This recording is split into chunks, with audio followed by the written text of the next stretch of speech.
Holy crap, it is launch day for Pocket of Pain. My dear friend Suzanne Warfield, Miss Lady Warfield, is having a book launch today, which means you get to buy her book today. She is a friend, she is a sister yogi, and she is punk rock as fuck. And I have read the book. I'm almost done. And this woo woo, woo woo. Yes, right? Oh my God. It's so good. I feel like I'm like binge watching a show when I'm reading it. It's written so well.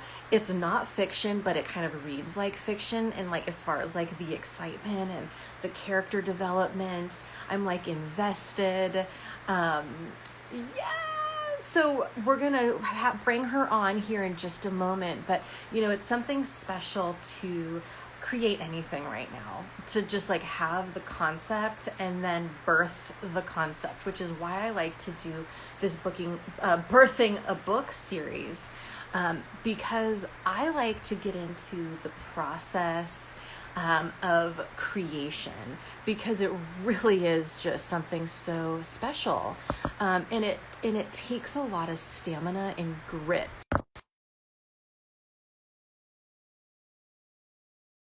Create and then produce. And so we're going to bring her on in just a second and celebrate the shit out of her book, her awesomeness, and her accomplishments. Yes, girlfriend. Oh my God. Congratulations. I just did like a jazzy intro for you, and I'm so fucking pumped. This book is so good. But for those of people, people that are watching, if they don't know me, if they don't know you, blah, blah, blah, can you give us just like a little juicy intro into like who you are and what in the actual fuck? Awesome. Can you hear me okay? Awesome. Oh, I am cut off at the forehead, right? I thought I had this all planned. Oh, there we are. Um, all right. So for those of you who don't know me, my name is Suzanne, also Lady Warfield. Okay. So yeah, and I'm a multi-dimensional talented individual who writes and just published this book, Pocket of Pain, today. And I'm a Kundalini yoga teacher. I'm a milliner, which is a hat maker, not a miller. A person who does mill work. I've just, recently had to tongue tangle with that. And what else do I do, people? I don't remember. Kundalini yoga, hats, right, web design, all that stuff. Mother of two twins, 22-year-old boys. Yeah. Okay, you know what I mean? So Suzanne and I have been in the same Rama community for years now, but we just recently became friends. And it's I would love to go into kind of like the process of creating. And I can speak for myself where, I mean, I've had my practice and I've been creating for a long time, but there has been a uh, remarkable difference in my stamina and execution and follow through since the deep dive into Kundalini yoga. So I kind of want to touch on that, but also just congratulate you on having. I was just saying before you hopped on, it's like I'm binge watching a show, reading your book, because it's so good. It's written so well. It's so entertaining. And like really invested, which and like, in all honesty, it's like so good, it's so entertaining that I forget that I'm reading about your life and feel like I'm watching a TV show. That's good. That's what I'm hitting. That's what I want right there. And, spot fucking on. So, I'd love to just ask a few questions around, did you always know that you were living a remarkable life, or was there a moment, an entertaining life, or when was the moment, if you can pinpoint it, where it's like, you know what, I gotta write this shit down? Probably, that's so funny because that's probably more recent when, you're sitting at a party and you're talking to people and you relate experiences and you're like, oh yeah, well, I lived with a bank robber. They're like, wait, what? Or like there was oh, I was on the Gong Show. Wait, what? And then I start to tell the story. And, I have had friends who are, we're probably not as close now, who say that like I go on and on and on. Like you really like, you go on. But I'm like, because it's a story. Like, you can't just abbreviate it. But I have another really close friend who said that at least when I go on and on and on, I come right back to the point, right? Because it is a story. And so in the end, that's what the writing was, is that I started to figure out like, oh, this is a story. Some of these stories are very short stories because there is no like, it can't be a 200-page book. But that's when I started thinking about those kind of like, yeah, those little kind of fabulous experiences and thought, well, you just have to remember though, right? We all live this way. You have these moments that are really amazing. And if they were all squashed together, then it would be that really crazy, interesting life. But there's a lot of like downtime, several years in between these experiences that are not as exciting, not quite.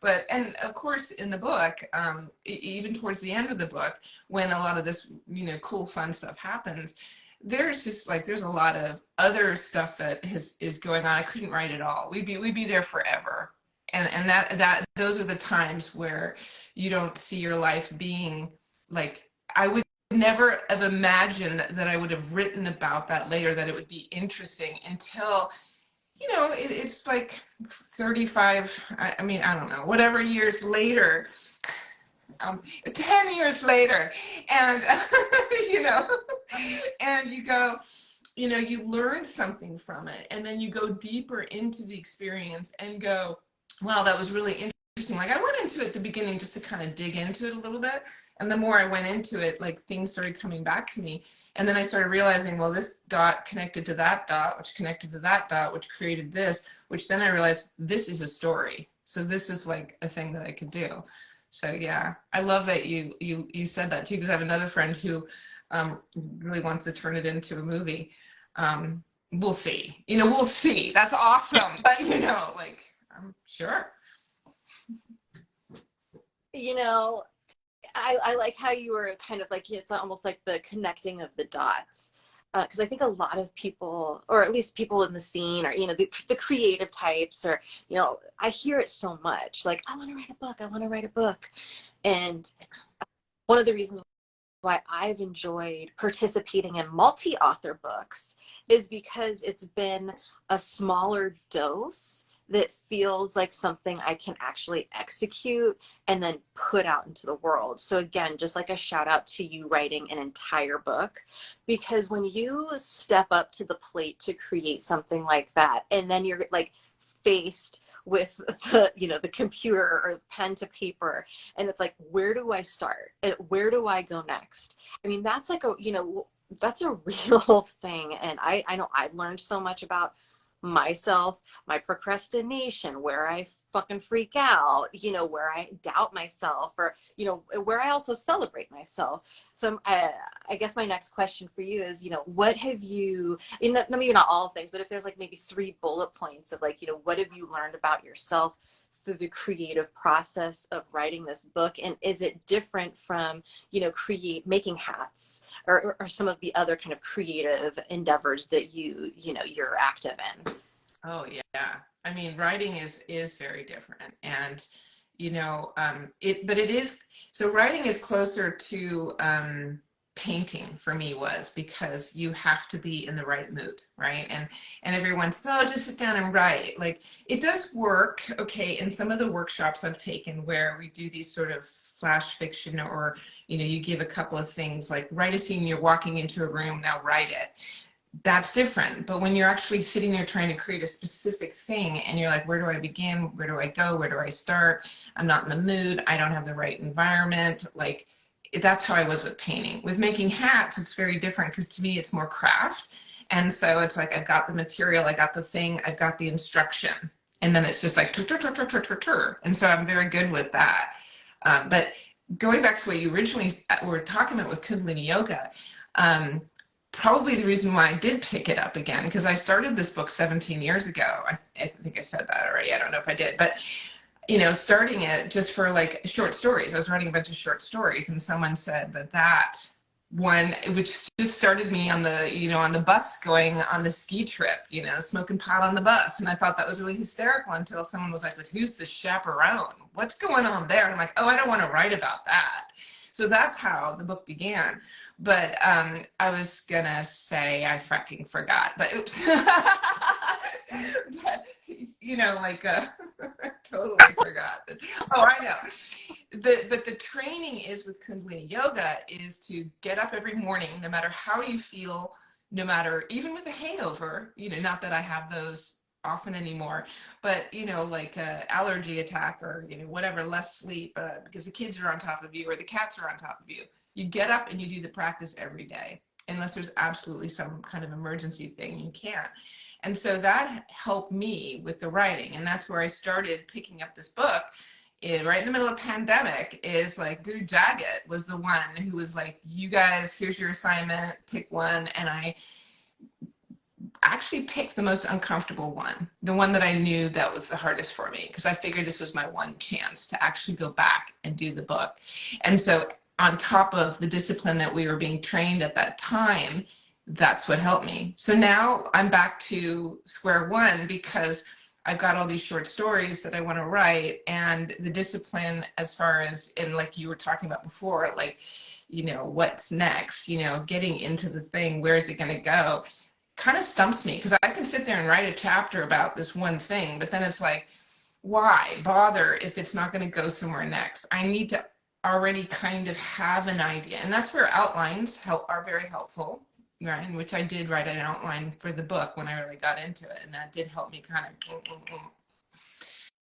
yeah. Did I answer your question? It was all perfect. It was all perfect. I would let's talk a little bit more about the the kundalinis. I like to call it the kundalinis.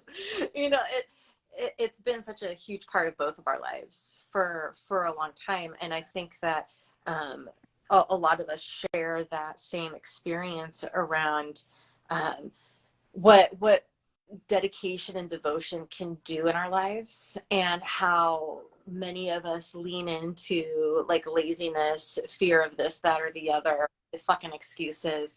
And when you have that patterning of waking up every morning and doing the thing and moving the body and using the breath and going into kind of like these real sacred sciences, it's like it go, and then the magic comes in, right? So you have the pattern of the devotion, and then you're using a technology that is like otherworldly, which then can create this real command over your own experience. And I know that's made a huge difference in my world, is just going beyond the concepts of like what the aura is and what the what it is to have my power, this, that, or the other, and then you have like the actual applied experience. And I know that that's what this technology and especially the way Guru Jagat delivered it to us all was in a way, because it was punk rock, right? Like she did it in her own way. She had the teachings, but then she it was the Play-Doh was pushed through her own punk rock extruder, and then those of us that are over here in punk rock land are like, oh my god, hi. I want that. Yeah. And having that embodied example has made such a difference. And now here you are, the embodied example of not only being a teacher, being a mom, being a total badass female on the planet, and now being a published author. So how are you? You made the baby. The incubation period was definitely longer than 9 months. And you just gave birth. So it's like the moment, you're walking out on stage naked, there's no going back, the baby's here. What are you experiencing right now? Whether it's energetic, emotional, anything at all, no right or wrong answers here. Yeah, that's sorry if that was loud. That's interesting, because I have gone through many different rides of emotions in the last year and a half, because the book was actually done end of, I don't know.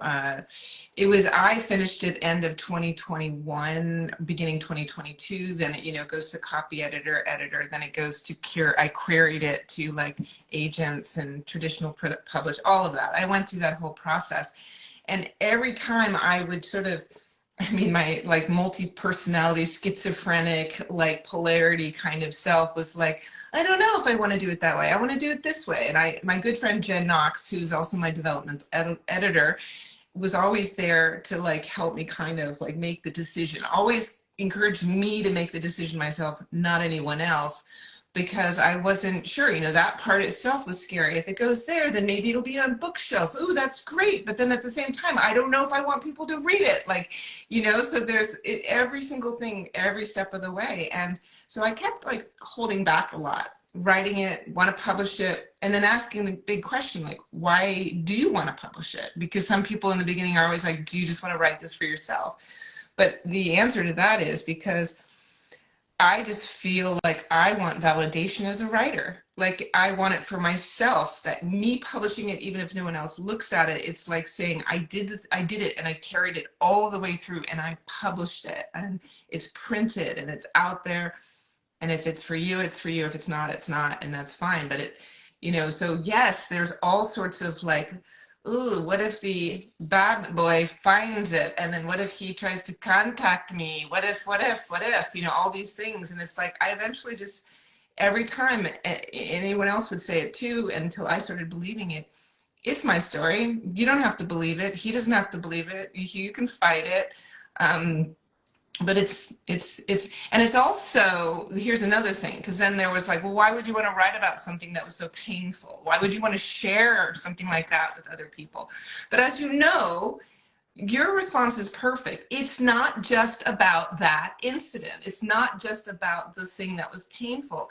It involves like all young women's growth through life, and we go through pain and pleasure and excitement and fun, and it encompasses it like this young spirit who, all of us, like we go home, there was something with the parents, there was something with the boyfriend, there was something here or in school, the way you felt left out, you felt like you didn't belong. But then like you did something else, you went with your friend to the mall and you went and you tried on makeup, or you went to the club, in our case we went to Georgetown and we had drinks, like you do something and it like you grow. And like this is the resilient nature of being young, unless of course you really break them down, and kind of that happens too. But for me, I just kept going, and that's part of this, is I wanted to share that, because even with young people, is that I don't know, like you can grow through adversity, you can grow through these things, and it can be entertaining as well.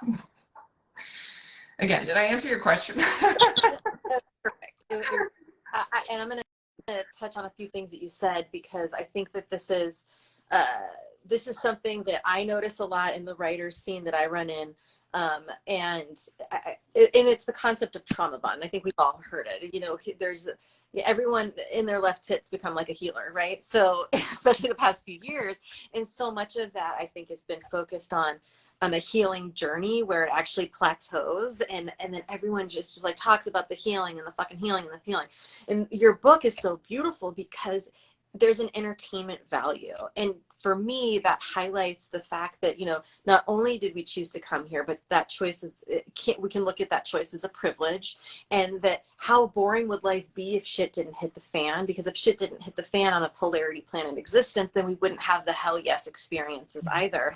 And to just be able to celebrate both the ebb and the flow without getting stuck in the trenches of the shit, and have the trenches of the shit actually be kind of viewed through this lens of kind of almost like comedy almost, but entertainment really. And I think that's so important to infuse anything that might even be like traumatic or abusive or like a violation, to have it be infused with just a possibility. I'll call it that. A possibility, I think, is so important.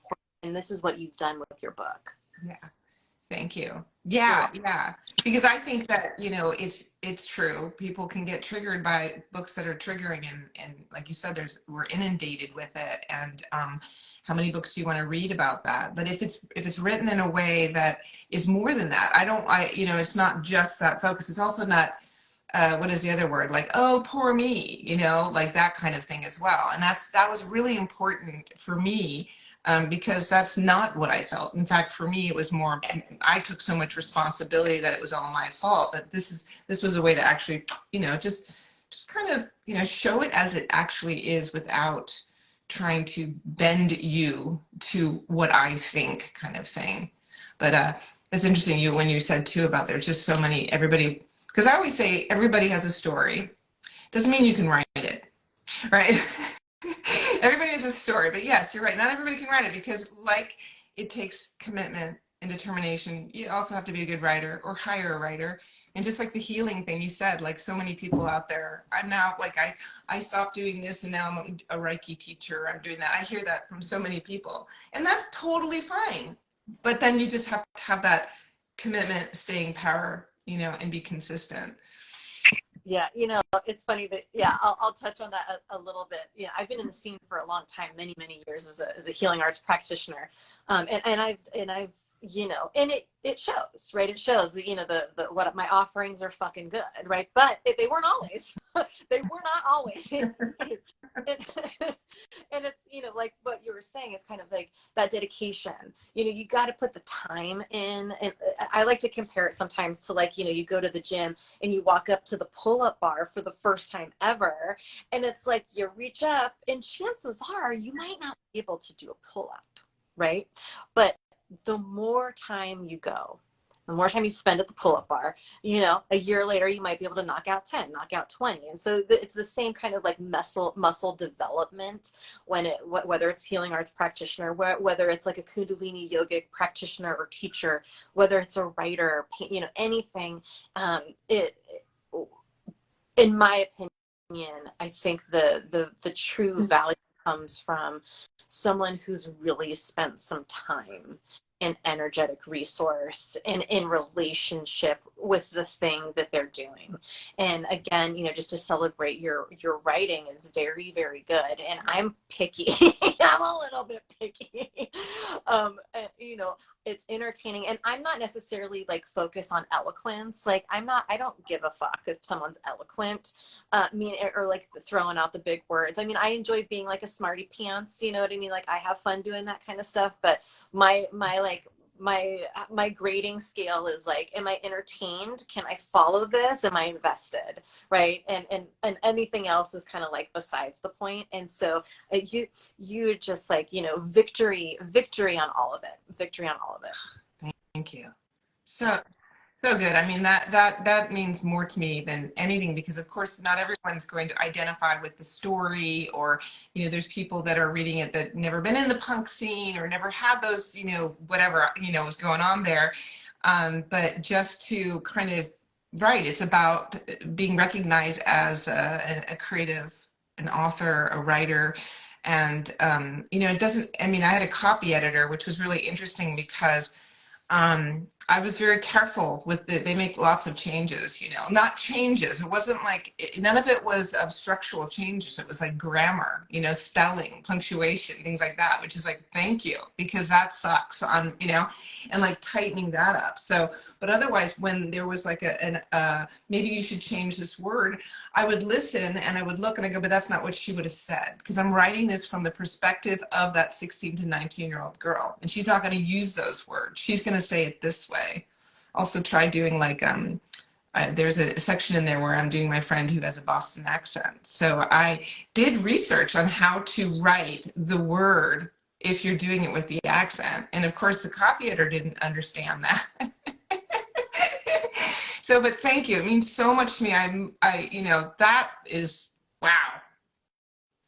Uh, you know, the back and forth I've done with editors, for me, that's my most stressful moments of like, because I'll go through a phase of like, okay, I write it, and the stuff that I've published is, or some of the things I've participated in has been like on a, there's like a deadline, right? So I've always been like with a deadline, and so there's for me this like, you know, a moment of like almost panic of like, you know, I get the edits back and I'm like, should I rewrite the whole thing? And it's like, no, just on the edits. Focus on the edits. And so that's kind of my muscle that I'm working on flexing around, like, you know, the grammatical shifts doesn't require a total rewrite. You know, the paragraph. No. I wanted to touch on really quick, because I'd like to talk about this too, the different kind of routes that people can go with publishing. Because if you're watching this, I know you have a book inside of you, okay? Or maybe your friend does.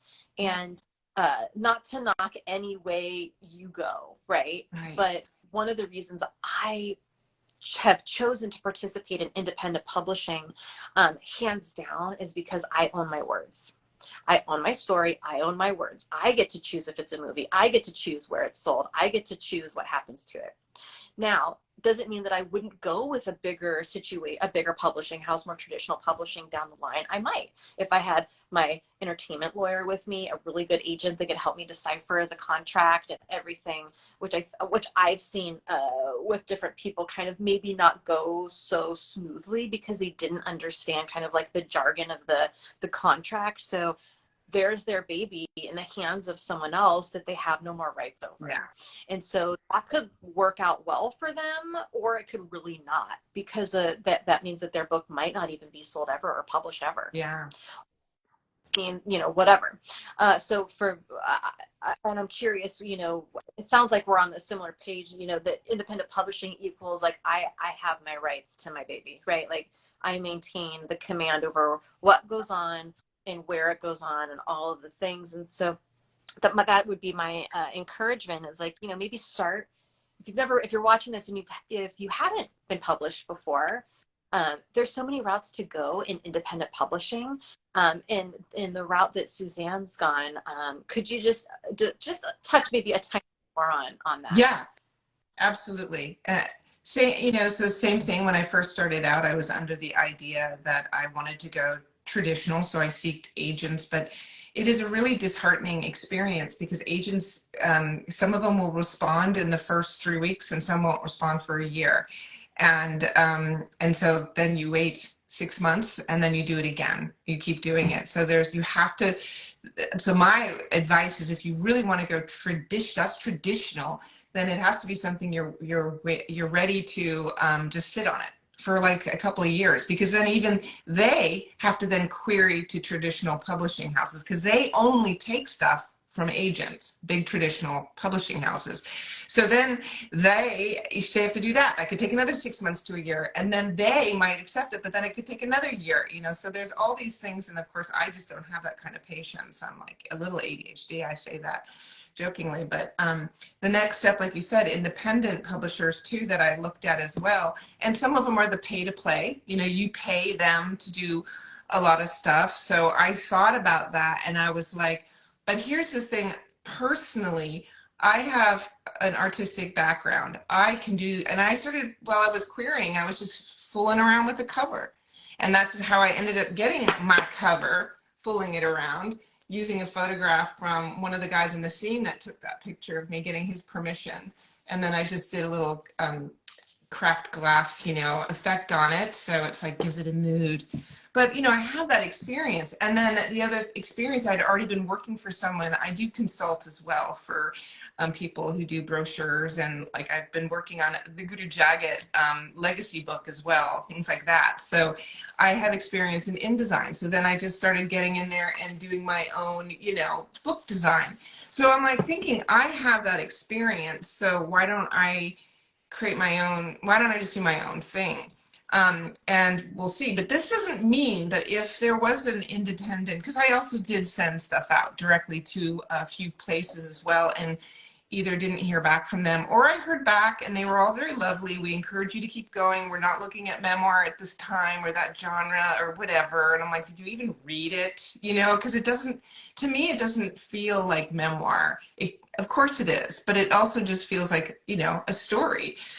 But you, like, again, the frustration is you can't, in query letters, you can't say that. You can't sell your work. You're just giving the elevator pitch, the little summary, the bio, and that's it. And you're lucky if they read that. So you're kind of like, so yeah, so that's why I ended up just doing it myself. And then along the line, when you get to the stage of, and this is, I'm exhausted, like my eyes are burning. I'm so tired of being in Barnes and Noble and Amazon and, you know, doing this and figuring that out. And then the promo work and and all of these things. I finally decided also, well, I'm going to create my own publishing company, and it's just a press so that I can do the design work for people. I'm not saying I will necessarily do the whole thing, but if anyone wanted help, I would discuss it with them. So I created Punk Goddess Press. Love that name. So I just had to do it, right? But yeah, so the whole thing has just been this like journey. And you're right. Also, too, when someone mentioned about like maybe turning it into a movie, I thought exactly about what you said too. You know, having control, having the rights, having all of that stuff. So you have to be really careful. There's many different ways to take it, but I don't know. Maybe the next one I would. You know. Yeah. Hi, Belinda. Being here. Hi, Belinda. Everyone, thank you, everyone, for being here. Yeah. You know, I know a lot of publishers that do the kind of pay to play route, and they're wildly successful. And I love what they're doing because it's for someone who might not have that like artistic ability, that might not, you know, editing, format, all of that, marketing materials, how do I load it, the Amazon, and blah, you know, that's all taken care of you. So you know, I mean, Princess, what is it? Goddess, Princess, Goddess, Punk Goddess Press, which it would be a pay to play as well, but like, you know, yeah. it's, they could get they can do, I don't know. I love it. And it's so smart. And, you know, just to, anybody, oh yeah. One other thing too about all that, and honestly, like the marketing of your book, right? That has changed a lot too, because it's not like the olden days when you were a writer sitting up in the woods and didn't have to do anything, and the traditional companies did it for you. You have to have a platform, you have to have a newsletter subscription base, you have to have some sort of social media, but they even then say social media, you could have 500, you could have 1,000 followers, but that's not necessarily what they want. Because out of those, how many people are really like participating? How many are really like buying your book? Is you need a newsletter subscription. How do you get that? Like, it's so complicated, right? So, but even for traditional publishers versus independent and yourself. So, you know, I'm glad that you brought that up, actually, because it is one of the other reasons why I've done my particular books the way I've done them, because now I have, you know, a 5-time international best-selling author and award-winning author that gets emails opened, right? Like those are the credits that, you know, have really helped me, you know, advance in different things that I'm wanting to advance in. And so, like, you know, in the years potentially span of waiting for an agent to get back to you, a law to get back to you, just get published, right? Just start getting published, whether it's a short story, do it yourself, go to Punk Goddess Press and get published, you know, do something to get a published author credit under your belt, because those are the things that are going to get the emails opened. And it's so important. And so is this your first official publication? Yeah. I mean, yeah. I mean, it's so funny because I forget there was one, but it was under my other name, and it was like in the 80s, and it was an article in like a international magazine. So it's so remote and stuff. But this is really, I don't really count it. This is your first I might have put it on my book, but it's like, yes, this is my first. It's a pretty good size book too, which is funny. But I mean, it reads fast. It's gorgeous. It really does. Like I said, I was like, I feel like I'm binge watching a TV show when I'm reading it. It's so good. I just, you know, you want to read it. You want to keep reading it. Like I'm invested in the characters as if it's like fiction. I'm like, oh, what happens next? You know? What we need to do. We need to put out one of those Q&As or for everybody to put in who should play what character. So for, you know, the movie pitch, right? Put that in. Okay, if you're watching it later, put it in the comments. Who should play what? But you got to get the book and read it first. So just I don't know if you plan on doing this, but maybe a seed plant of consideration of maybe doing some like live chapter reads. Yes. It Yes. is on my to-do list. Now that it's published, I'm going to do some live because that's my other career. I forgot to mention audiobook narration. I do have one already published for Jen Knox, Dandelion Ghost. I narrated it's little short stories, but that's what I really want to get into. I read every night before I go to bed out loud to my husband. So I would love to read, so I will be doing that, and I'm going to start a podcast in the fall called Bedtime Stories with Lady Warfield. So and who knows where that'll go. That I mean, you know. Um, Also, lovers' goals. You read to your hubs every night out loud. That is so. I mean, I there's like 5 words wanting to come out at once, like in response to that. I fucking love that. That's so special. Cool. Yeah. My God. Okay, so we're all here and ready to have you put your sound code to these words. Please keep us posted when that's happening so we can gather a crew. And thank you for being here with us today for Birthing a Book. Pocket of Pain launch party happening right now. That shit is launched today. Go get your copy. You can find the purchase links in Lady Warfield's bio. So go follow her if you're not already following her. Go follow her for goodness sakes. And then go to her bio, click the link tree, and it's going to be the first thingy dingy. You just click it. Purchase links right there. I have mine. I'm so fucking pumped and I'm so proud of you and so excited for you because this feels monumental. It's oh, I have girlfriend, give it to get into character. give it to me with the filter. Yes. I mean, that's part of the Lady Warfield experience. It's all the filters. Do it. Also, shout out to Lambs. Lambs, I love your work. Lambs are an amazing company. This is not a paid promotion, although I'm open to accepting. It's all about the radiation and EMF protection clothing, which I'm fucking down because I live in a fucking city and can take all the help that I can get. I love that. You should be paid for that. Come on. I'm not too shabby, right? Nice. Very nice. Well, celebrating the shit out of you today, and I'm excited to have you back. We're going to do this again. You better bet your butt. We're going to keep celebrating you, keep celebrating this book because this is what it is to be in community. And when somebody in our community is creating something, we celebrate the shit out of it. So I see you. I fucking feel you. Punk rock yogic sister, thank you so much for being here. Pocket of Pain. Thank you for having me. This was spectacular. Pleasure. And as always, Sat Nam, blessed be, and fuck yes. Until next time. Woo!